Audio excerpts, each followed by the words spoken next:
Ooh, I love this one. How to be great in a relationship. I'm gonna wing this, as you guys always know that these are all freestyle videos here, but that's a great question. How to be great in a relationship begins with having the intention to be great. I know that sounds so simple, but you meet so many people who they jump into a relationship that is so excited to find their girlfriend, their boyfriend, to get married, to have that husband, to that wife, that partner, and they're so excited about it. And then over a period of time, what ends up happening?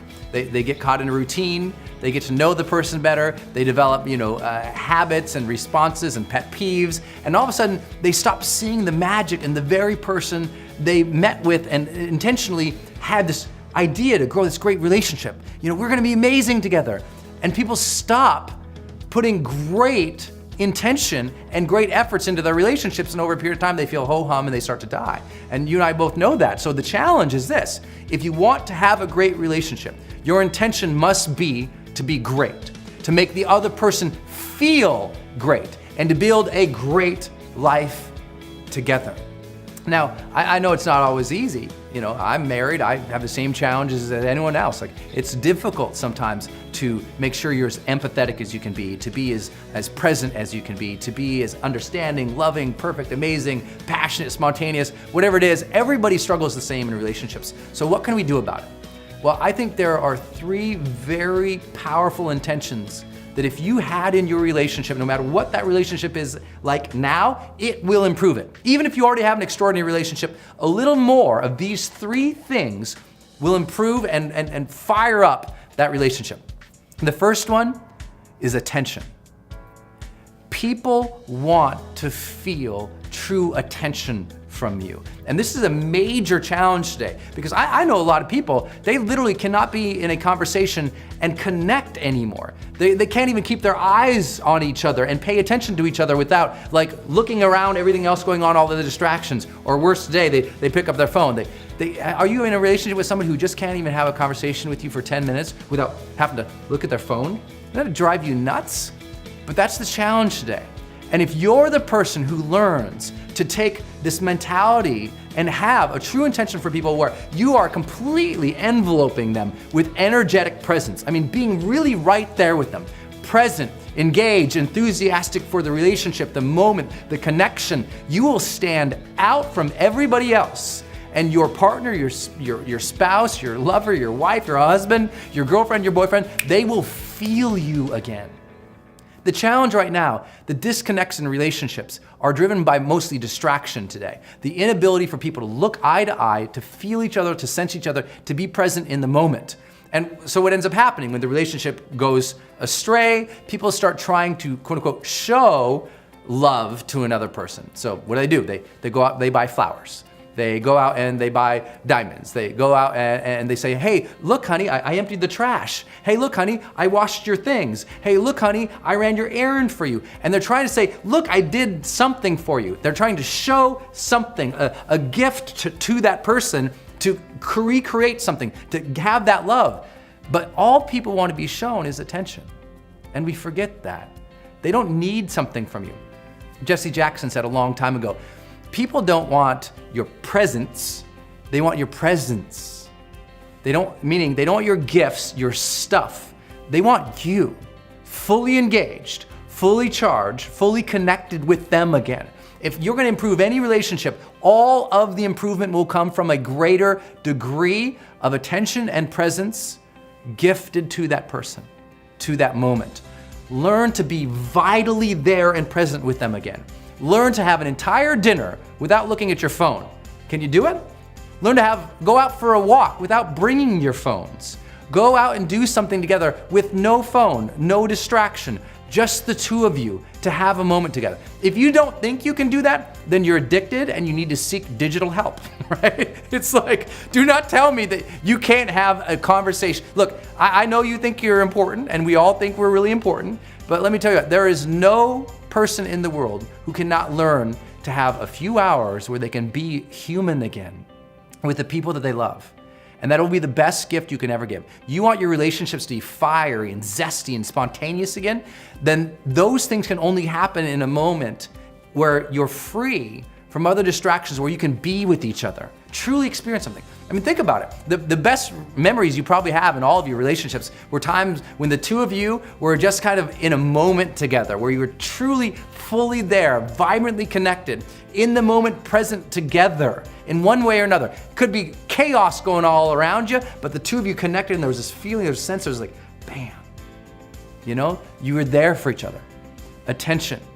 You have to have the intention to give extraordinary amounts of attention to the people that you love. By the way, this is so vital because if you don't have attention, think about it. All the ills of relationships come in when people aren't giving themselves attention anymore, right? You can't show respect to somebody unless you give them attention. You can't pick up on their nonverbal cues or guesstimate or feel or sense or mirror their emotions, their energetic level. You don't know if someone is down or up unless you're attentive to them. So all ills in relationships begin with giving better, more present, and vital attention to the person that you love. The second intention to have is that you have to give more appreciation as well. See, did you know most people in the corporate world, in jobs, and to the high degree, about 70% of people who leave a job leave because they did not feel appreciated? Well, a relationship is work too. And people leave relationships because they don't feel appreciated. They don't feel appreciated. I don't mean appreciated like, hey honey, thanks for washing the dishes. Now, by the way, you should say that, but it's bigger than that. The appreciation of the totality of the person. That's what's magical in relationships. An appreciation of the totality of a person. To appreciate their struggles, to appreciate the small things that drive you crazy, to appreciate not just the things they do for you. If the only things you appreciate in a relationship are the things that somebody is doing for you, then what you are doing is you are appreciating the fact that you have a servant. And that is not what love is. Love is the appreciation of the totality of a person, to appreciate their challenges, their struggles, their dark sides, the frustrations they have in their lives, the stupid things that they do, the things that drive you crazy. To understand, to truly appreciate someone is to accept them at a level that they've never even felt accepted before. To appreciate the totality of who they are. Yes, show appreciation, right? You ought to be saying thank you, honey, in a million ways, to show them that, to tell them that, to whisper in their ear, to grab their arm, to give them a hug, to make love, all those ways that you can show appreciation in those ways, those are great, right? But it's bigger than that. You have to appreciate their soul.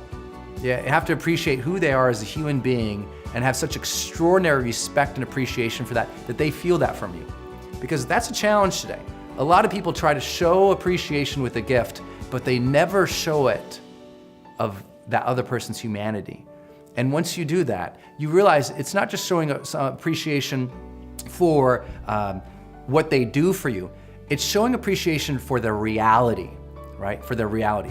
I remember long ago, I got to have lunch, a long conversation with John Gray, who wrote a great book, Men Are From Mars, Women Are From Venus. I'm sure you've read it or heard of it. A great master teacher in relationships. And he says, you should know the questions you're going to ask your partner when they come home from work or in your communications. There's some things that men could say to women, as an example, that will really help them. And he told me these long lists and of things that guys could say, and I laughed and they were funny, but they were so true. So you should have a list of things that you could say to appreciate somebody's reality each day. Here's my list if you want to know it. When I think this first one is John's, to give him credit for it. When my lady is talking to me and she's telling me things about her day, and I'm listening, to show appreciation for her reality, I want to know more about it, right? So often tell her, she'll say something, I'm like, oh, tell me more about that. And I will tell you what, if you tell someone that they love you, oh, tell me more about that. What else happened? What else was that like? Tell me more, elicits more communication from them.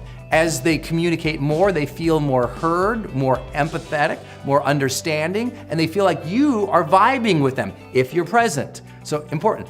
Tell me more. My second favorite, though, and the one I love to say so much to people is when someone, if anyone's ever complaining to me in a relationship, if my wife is ever complaining or she's upset about something, I always empathize by saying, that's so lame.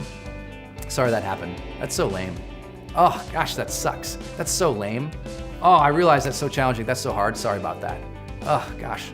Just to kind of go, oh yeah. When they're complaining, go, oh yeah, that sucks. Yeah, that's so lame. Sorry that happened. Like, it's so simple, but to empathize at that point, say, yeah, you're right, that does suck. That is lame. To mirror that back to them, to reflect that, to rephrase it. They feel it and they sense it, and it's important. And the third one I love to say is, I'm here for you.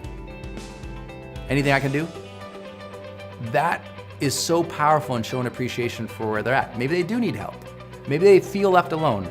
A lot of people in relationships, when they're complaining, they end up complaining about their spouse or their partner because as they're complaining, that partner isn't present with them and doesn't ask them anything, doesn't engage with them. So they feel like they're just reporting out, but they're not having a communication, right? It's very different.